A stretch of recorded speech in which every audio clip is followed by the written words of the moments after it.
Hi everyone, today we're doing 12 minus 3 and we're going to hear Nikki's idea and then we're going to hear Anna's idea. So Nikki, we've been playing the hiding game a lot and this is how you picture 12 in your head, right? So 5 and 5 plus equals 10. So this is 10 and then 11? 12. Okay, perfect. So 12 minus 3, how are you going to think about that in your mind, Nikki? I think I'm going to take away 1 from the 5 and take that would make 3, so I would take away 3 and there would be 9 left. Ah, okay, so you're really good at thinking about this in your head. So this is how you imagine it. So you just move 1 over to get 3, and then you just imagine them hidden or take them away, and then you have 9 left because the 5 is still there, and then 5 plus 4 is 9. Okay, so 12 minus 3 equals 9.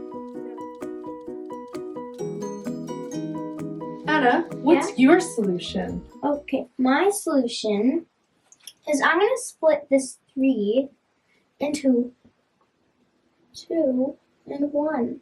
Okay, let me put these back so that we can make some connections too. Nikki, so you split the 3 into 2 and 1. So you're going to go 12 minus 2. So what's 12 minus 2, Nikki? 12 minus 2 would equal 5. 5? I mean 10. 10. Yeah, so we go 12 minus 2 equals 10, and then 10 minus 1 would equal 9. Ah, great strategy, Anna. Thanks, Good job. everyone in 1. 1.